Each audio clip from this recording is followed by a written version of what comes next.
魔女の異名を持つパイロットシーコ菅井。ガンダムを倒すという執着心によって家族を残し再びモビルスーツに登場する。今回はその機体をウェザー。どうもダーティーです。今回は機動戦士ガンダムジークアクスよりゲルググ菅井機を劇中再現の魔女の最後ということで制作していきます。ジークアクスの機体はこれが初めてで造形が独特なのでかなり楽しみですね。では早速一緒に作っていきましょう。フェーズ1組み立て。まずはニッパーでゲートを少し残してカット。その後片刃ニッパーできれいに2度切りしていきます。で今回はこの時点でヤスリ掛けを行っていきます。400番、600番、800番とゲート跡、パーティングラインをきれいにしておきます。あとは説明書通りに組んでいきます。今回はパーツを分解するのが大変そうなのでバラさずの製作ですね。であっという間に組み立て完了です。ジークアクスの機体独特のフォルムがかなりの完成度で再現されてますね。この武器をまとめてマウントできるのかっこいいですよね。で左腕は今回使わないのでヤスリ掛けなしで製作しています。最後に少しだけ遊んでおきましょう。フェーズ2部分塗装。では少しだけ色分けが足りないところがあるので筆塗りしていきます。腰のこの部分にイエローを塗っていきます。筆でささっと塗っていきます。横から見ると少し段差があるので忘れずに塗っておきましょう。次は頭部のバルカンとバックスラスターのこの部分、あとふくらはぎのモールド、スラスター内部をダークグレーに調色して塗っていきます。バルカン部分は細かすぎて絶対はみ出しちゃいますね。スラスター部分は逆に吹き上げて仕上げる感覚で塗っていくので雑めで大丈夫です。あとはふくらはぎのモールド、スラスターの内部とすべて同じ色で塗っていきます。でははみ出した箇所をラッカー溶剤できれいにしていきます。バルカンの部分は先が尖ったプラモデル用の硬い綿棒で吹き上げていきます。こういう平面のはみ出した部分は綿棒でもいいんですが、デザインナイフで削っても OK です。成型色ならではのリカバリー方法ですね。これで部分塗装は完了です。ちょっとした塗り分けでより設定画に近づきました。今は塗料の光沢感で塗った箇所は目立ちますが、艶消しを拭くと馴染んで違和感がなくなります。フェーズ3墨入れ。タミヤさんの墨入れ塗料ダークグレーを使用します。とにかくモールドが多いので手当たり次第墨入れしていきます。で今回はモールドの彫り直しはしていません。あまり多いと A みたいに線ばっかりになってしまうのが嫌だったので今回は墨が入るところだけにしています。作業が終わればエナメル溶剤ではみ出した箇所を拭き取ります。でこちら足のパーツなんですが、拭き上げた後墨入れ塗料だけでは綺麗にならないのでリアルタッチマーカーのグレー3で塗っていきます。溝にしっかりペン先を入れて塗っていき、乾く前に綿棒でささっと拭き上げれば完了です。線ではないモールドはこれで簡単にきれいに仕上げられます。フェーズ4ダメージ加工。まずは左腕の付け根の加工から、ニッパーで丸の部分付近までカットしていきます。これぐらいですね。で切断面をヤスリできれいにしていきます。こんな感じで OK です。次にスピンモールドの 2mm で穴を開けていきます。目見当で中央にスピンモールドを刺して回していきます。仕上がりはこんな感じで、左肩のダメージ加工はこれで完了です。次は胴体に穴を開けていきます。赤いガンダムにぐさっとやられたやつですね。ただ関節軸がある部分なので慎重に行っていきます。あと割とビームサーベルが太いので、これを通すとなると結構大きな穴になっちゃいそうですね。とりあえず 1.2mm のピンバイスで穴を開け、コックピットまで貫通させていきます。次にハンダゴテで穴を基準に溶かして広げていきます。まずは背面からハンダゴテの先の部分だけを刺していきます。あまり太くなりすぎるとバランスが悪くなるので控えめにしています。次はコックピット側です。塗装用の持ち手をつけて溶かしていきます。こんな感じですね。そのままだとあっさりしすぎているので、ランナーを溶かして金属が盛り上がったかのような表現をしていきます。では溶けたランナーを穴につけていきます。このままだと不細工なので、さらにハンダゴテで形を整えて、もう一度しっかりと穴も開けておきます。穴を開けることによって上に乗っかっているだけのランナーの溶けたパーツとコックピット側のパーツが溶けてくっついてくれます。あとは自分が思うような形に整えておしまいです。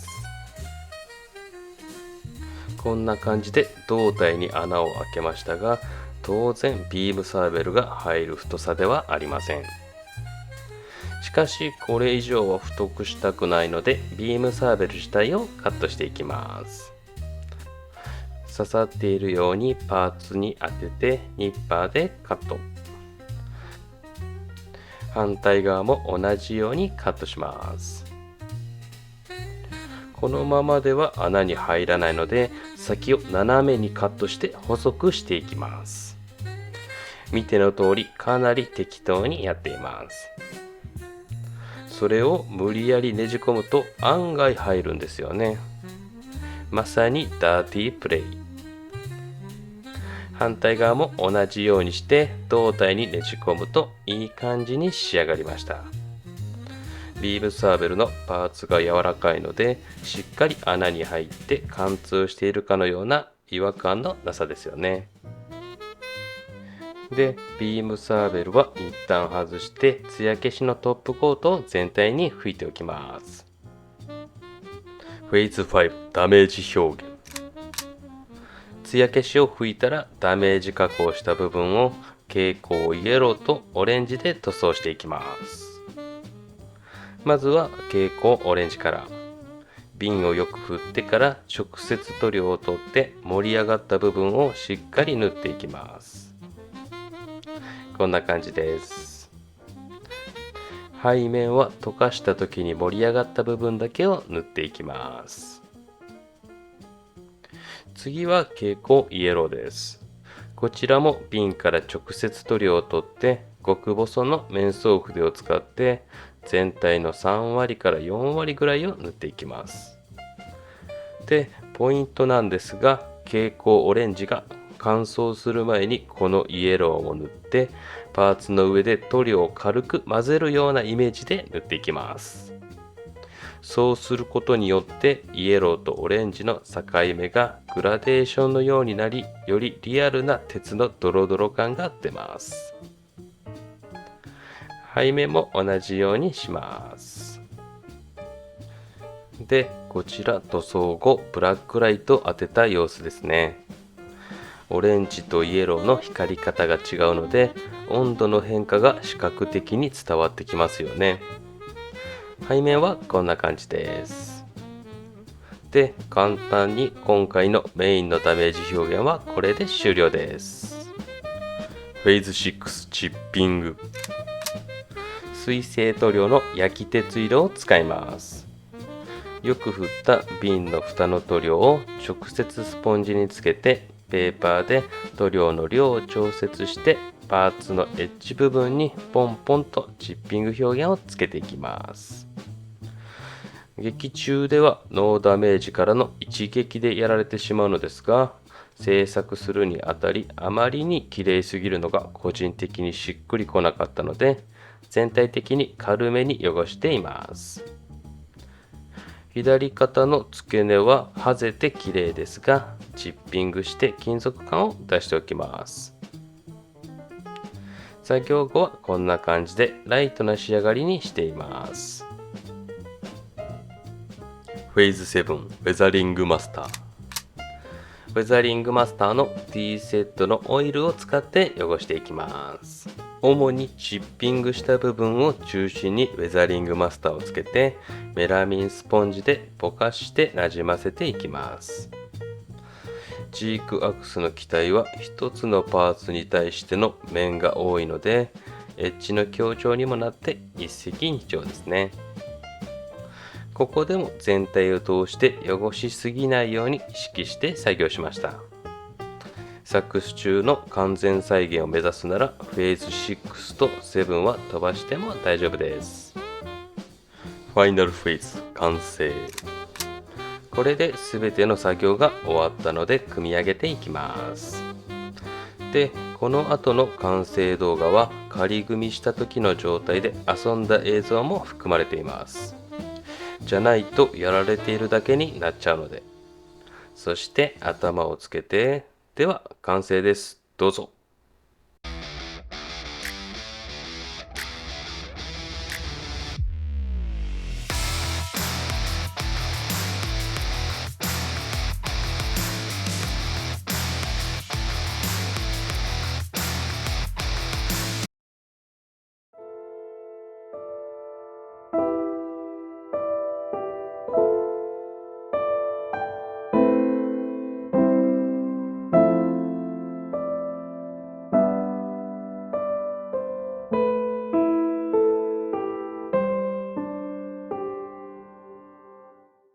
では比較です。今回はシンプルな製作で基本的なヤスリがけ、スミレだけ行い、ウェザリングも2種類だけにし、しっかりと見せたいビームサーベルでのダメージを強調する作品にしました。もともとがハイディテールなキットなので、オーバーワークはせずともしっかりかっこいい仕上がりになりますよね。そして何度も言っていた軽めの汚しということで、比較してもそこまで汚れている印象はないと思います。ではアップです。いつもは大胆なウェザリングでゲート処理せずに隠すのですが、今回はほぼ素組み状態なので基本的なパーツ処理を丁寧に行っています。ほとんどゲート跡が見ないように組めるキットなんですけどね。で、ビームサーベルは接着せず着脱可能にしているので、いつでも好きなようにディスプレイできるようにしておきました。いかがだったでしょうか。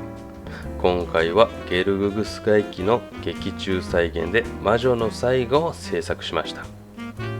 シーコさんごめんなさいと思いながらも、愛がゆえのダメージ加工なので許してください。で、作業工程自体はシンプルで、実は1ヶ月以上前に完成していたのですが、赤いガンダムが手に入らず、結局友人が素組みしたものを借りて撮影しました。アニメは完結してしまいましたが、キットはまだまだこれから出るので、チークアクスの楽しみは続きますね。で、この動画が良かったと思ったら、高評価、チャンネル登録をよろしくお願いいたします。